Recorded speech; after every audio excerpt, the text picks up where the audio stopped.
Monsieur, bonjour et bienvenue à toutes et à tous dans ce numéro du Journal des correspondants. Pour cette édition, je vous propose de nous rendre au Cameroun, au Tchad, au Burkina Faso et au Bénin. Sans plus tarder, on prend la direction de la République du Tchad. La nouvelle est tombée mardi. Hissène Habré, l'ancien président tchadien, condamné à perpétuité pour crimes contre l'humanité et crimes de guerre, a succombé au Covid-19 au Sénégal. Il a dirigé le pays de 1982 à 1990 avant d'être chassé du pouvoir par Idriss Itno-Déby. Que pensent ou que retient les Tchadiens d'Hissène Habré? Élément de réponse dans cette Vox Populi signée Théophile Kadnouba.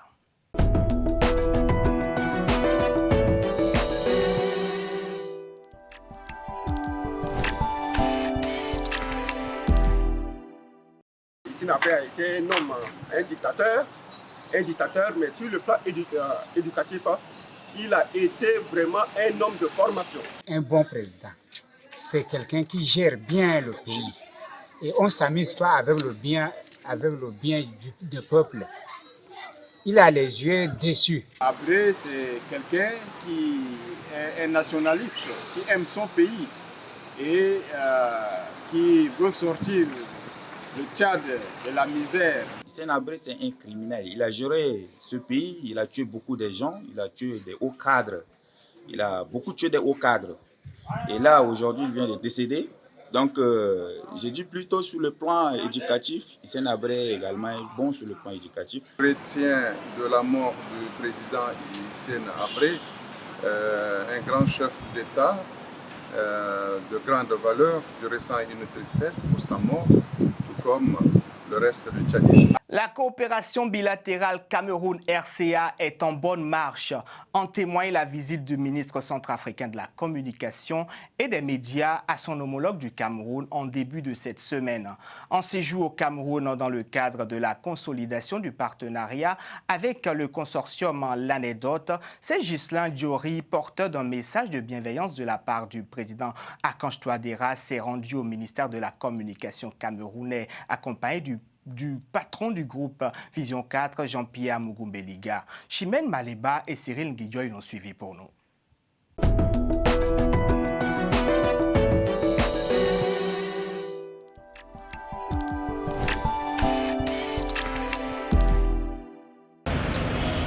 Émissaire du chef d'État centrafricain, le professeur Faustin Archange Touadéra, et hôte du président du groupe L'Anecdote, Jean-Pierre Amougou-Bellinga, Serge Ghislain Diéry, ministre centrafricain de la Communication et des Médias, s'est entretenu avec son homologue René Emmanuel Sadi. Accompagné pour la circonstance d'une forte délégation du top management du pool média, Serge Ghislain Diéry a partagé la satisfaction de l'État centrafricain quant à sa coopération avec le groupe L'Anecdote. Le ministre camerounais de la Communication et porte-parole du gouvernement salue une collaboration fructueuse qui contribue au renforcement de la cohésion dans la sous-région. Nul n'est censé ignorer que pendant la crise centrafricaine, le pays frère Cameroun a beaucoup contribué pour amener la paix dans notre pays. Et aujourd'hui, économiquement parlant aussi, le Cameroun est toujours là, aux côtés de la République centrafricaine. Et le département que je dirige aujourd'hui, nous avons mis en place un certain nombre de réformes pour pouvoir rehausser le niveau de la communication du paysage audiovisuel en République centrafricaine. Partenaire privilégié du gouvernement centrafricain, le groupe L'Anecdote, à travers son pool média, contribue à rehausser l'image d'un pays en marche vers l'unité et la stabilité. Ce tête-à-tête entre René Emmanuel Sadi et Serge Ghislain Diéry traduit également la consolidation des rapports entre Yaoundé et Bangui. Nous sommes rendus ici et pour pouvoir échanger avec le peuple frère camerounais, pour voir dans quelle optique nous allons faire pour pouvoir donner un souffle nouveau à la communication République centrafricaine en termes de formation, en termes de plateau technique, en termes de collaboration. Le partenariat entre le groupe L'Anecdote et l'État centrafricain reste un modèle dans la sphère médiatique sous-régionale. L'arrivée de la forte délégation centrafricaine au ministère camerounais de la Communication n'est qu'un nouveau point marqué parmi tant d'autres dans la bonne marche de cette coopération qui annonce des perspectives encore plus vastes dans un futur proche. Le Burkina Faso a célébré cette semaine la 3e édition de la Journée nationale de l'arbre. Une journée qui vise comme objectif de lutter contre la désertification et les effets néfastes du changement climatique. À l'occasion, plus de 10 millions de plants ont été mis en terre sur des sites entièrement sécurisés dans les chefs départements, dans les chefs-lieux de région du pays. Edem Aebla pour Le Point.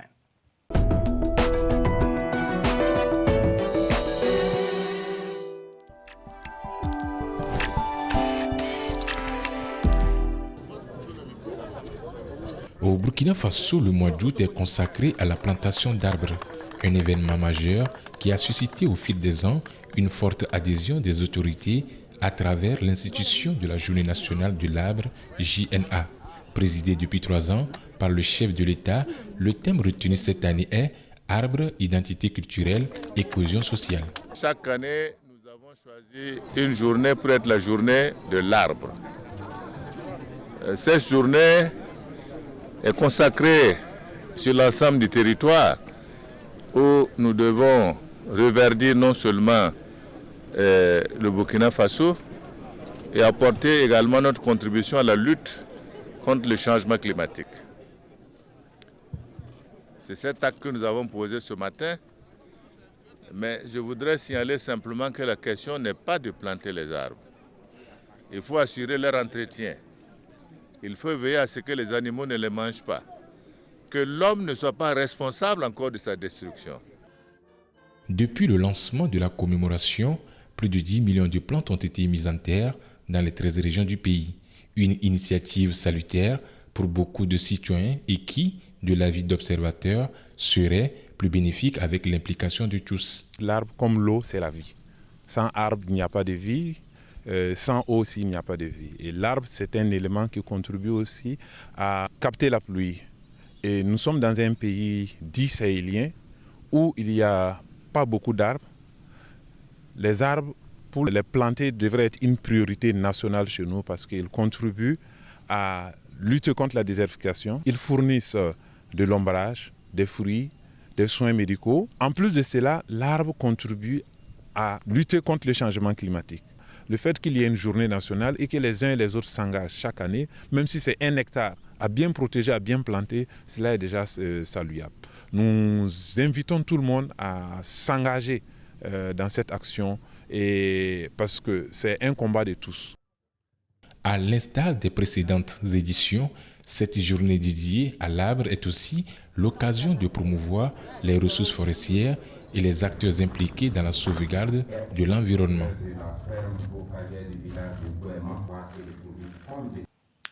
La bataille est ouverte au Cameroun pour la conquête de la présidence de la Fédération nationale de football. Les élections sont prévues pour courant octobre-décembre, mais déjà des candidatures sont annoncées. Les noms de plusieurs anciens lions indomptables sont évoqués, parmi lesquels Jérémy Nditap et Samuel Eto'o. On suit le commentaire de notre correspondant sur place, Étienne Bala.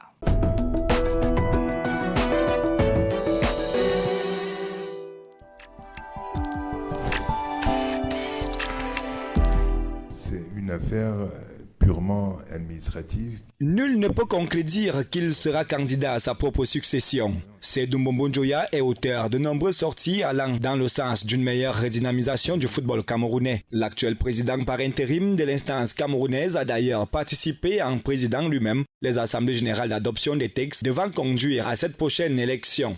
À côté de lui, on peut compter 4 anciens lions indomptables. Ils n'ont pas réussi à faire un. Chacun y va avec ses ambitions. Le cas de Jules Denis Onana qui l'a déjà fait officiellement. L'ancienne gloire du canon sportif ayant constaté la grande décrépitude dans laquelle baigne le football camerounais depuis plus d'une dizaine d'années, a tout simplement décidé d'apporter sa touche avec comme profession de foi un retour à l'essentiel. Pas très loin, son coéquipier de l'épopée 90 est sur la même lancée. Emmanuel Mabouankesak est candidat. Il promet d'ouvrir la maison Fekafoot à tous les footballeurs et acteurs du football sans distinction ni discrimination pour que chacun y pose sa pierre. Seulement qu'à ce jour, l'ancienne gloire également du canon de Yaoundé décrit des manœuvres de violation flagrante des textes et des machinations en cours sur la présence des clubs fictifs validés par la commission électorale sur ces listes provisoires qui pourront faire partie du corps électoral. L'autre candidature, celle de Samuel Eto'o, fait encore l'objet d'une pétition d'un collectif d'appel et de soutien. Locos Cassef a lancé un plaidoyer visant à l'encourager à déposer sa candidature. Une candidature que soutient l'ancien lion indomptable Roger Feutmba. De par l'immense carrière de footballeur qu'il a été, de ses grandes qualités humaines, de ses connaissances sur le fonctionnement et l'organisation du football dans sa globalité, de l'aura qu'il a su se construire à travers le monde dans ce domaine, je peux dire avec conviction qu'il est assez outillé et a d'énormes capacités pour sortir le football camerounais du labyrinthe dans lequel il se trouve. Elle reste encore non officielle, tout comme celle du président du syndicat national des footballeurs camerounais, Jérémy Sorel Njitap, qui aurait également des ambitions dans ce sens. Et lui, c'est un agent de joueur à Evochi, juriste international de Smart Sport Group, originaire du nord-ouest Cameroun et résident en Allemagne. Il est également sur la ligne de départ de cette élection. On termine cette édition par le Bénin pour parler de la lecture. Avec l'avènement et le développement du numérique, quel est l'avenir des livres, les livres en version par papier? Kevin Sonsi, notre correspondant au Bénin, a essayé de répondre à cette question dans ce sujet qu'il nous propose.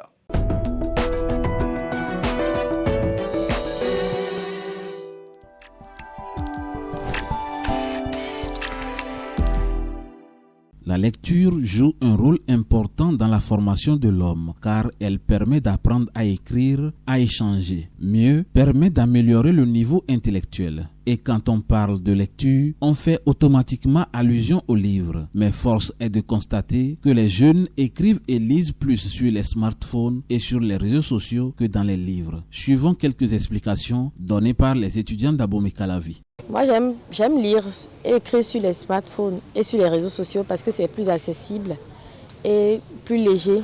Par exemple, si vous avez 3 tomes du même livre à lire, par exemple, sur smartphone, je pense que c'est plus rapide. Ça vous donne envie de continuer à lire. Bon, j'aime lire et écrire sur les smartphones parce que bon, ça donne plus envie de le faire que de lire dans un document. Pour moi, c'est ça. J'aime pas lire parce qu'aujourd'hui, bon, on est plus câblé sur les multimédias que les livres et c'est normal, donc c'est ce qu'on vit, on fait avec. Je lis sur les deux, que ce soit dans les smartphones comme dans les livres, je lis les deux. Mais j'ai plus une préférence pour les livres en papier que les livres sur smartphone. Je télécharge les livres pour lire parce que je n'ai pas assez de livres, c'est pas les bibliothèques et autres. J'y vais pas trop, donc je profite pour lire sur mon smartphone. D'autres, bien qu'étant usagers des smartphones, préfèrent quand même lire la version papier que le numérique. Sur les smartphones et les réseaux, bon, c'est plus moyen, je dirais. Je ne suis pas trop active sur les réseaux. Je préfère lire des livres parce que c'est plus instructif. Lire joue un rôle important car non seulement elle permet l'ouverture d'esprit, mais la culture générale. Fin de ce numéro de votre journal des correspondants. Je suis très heureux de vous l'avoir présenté. Merci de nous avoir suivis. Prenez plaisir en compagnie de Télé Sud. Au revoir et à la prochaine.